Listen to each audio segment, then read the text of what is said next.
Jai Mataji and hello listeners. Welcome to today's session. In the last session, we discussed creative learning approaches that we could use with the children. And we also discussed the importance of training children to make judgments with logic. Now, in today's session, we will be focusing on the importance of having a reason to do anything in our life. So let's start with this example. There was this boy who got up and he went to the kitchen. He opened the kitchen drawer, he took out a spoon, and then he started hitting the spoon on the counter. He did this for about 5 minutes and then realized he didn't know why he was doing that. And so he put the spoon back and then he walked back to his room. Now, this boy just wasted 5 minutes of his time doing something out of an impulse. And this is the price you pay when you do things without a reason. You're wasting your time and you're wasting your effort. There was a study reported out in 2019 in a blog by Edward Elmhurst Health. And according to the study, only 25% of Americans know their purpose in life. And this is exactly why children need to have an education on learning to do things for a reason and then use that reason to control their actions in life. You see, it is through this reason that they will be able to organize their life better. So next time when you're with your children, ask them why they're doing whatever they're doing and see what answer you get. There's lots of parents these days who are struggling with kids spending a lot of time on video games or phones. So take a moment and ask the child, what is the reason they're doing this? And challenge them with other reasons and see if that is going to bring back a balance in their life. Our mind is a place of endless thoughts. And sometimes, even though we have a reason to do something, it becomes difficult because we have all these thoughts in our head that are trying to stop us. It's a situation as though we're trying to find our way out of a dense fog.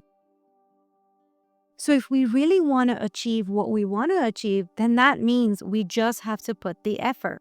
We have to put ourselves together. We have to stay firm. And we need to be able to concentrate on what we're trying to achieve. So we need to use this approach not just in trying to get what we want, but when we're on the journey, we're going to be faced with obstacles.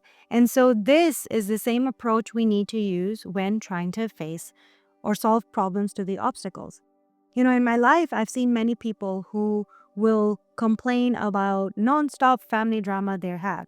And yet, when you look closely, you'll see that nothing is being done to solve these problems. And when you ask why, you realize two things, right? One is this person just wants to stay in the dense fog and they truly don't want to get it out. But sometimes you see this person is genuinely making an effort to get out of this dense fog, but they found the wrong path to do that. And so this is another lesson that needs to be learned and taught to children, that when you have a problem, one, you really have to focus on finding a solution if you want to get out of it. And the solution that you are finding is something that's going to fix the problem, not just a solution that is going to delay or extend the problem to a point it doesn't affect you. So, I've often seen companies who have high turnover.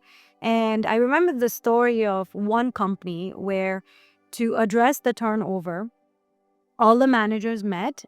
They did a brainstorming session, and out of the brainstorming, each manager brought their ideas. So with that, they proposed a solution. And in the solution that they came up with, what they were going to do was have more training for the employees. They were going to build in more fun events. They were also going to increase their salaries. And so they rolled this out, but unfortunately, the turnover didn't change. The problem was that when they all met together and did the brainstorming, they forgot to do one thing. They forgot to speak with the people on the floor and actually speak with the people who were leaving and ask them what the true issue was. So they were trying to solve a problem, but they didn't really know what the problem was. And so that's why children need to be taught that when they are trying to solve problems, first they have to learn how to look at that problem from every side.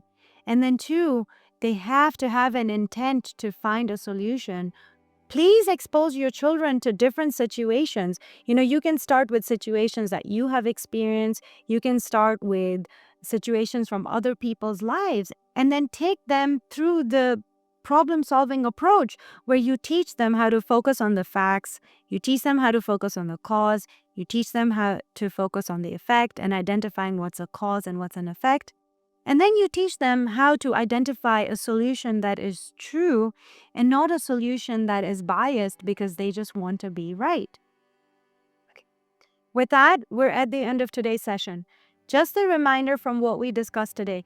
Please make sure that your child is trained to have a reason to do things. If that reason is aligned with a higher purpose, it will be beneficial for the child. And then ask them how they can organize their life around this reason. Train them on how to get there. Train them on how to solve problems when they arise, and make sure that they're solving problems without having any bias. Thank you all for listening in today. In the next episode, we will focus on the power of imagination. See you next time. Thank you, Mother. Jai Mataji.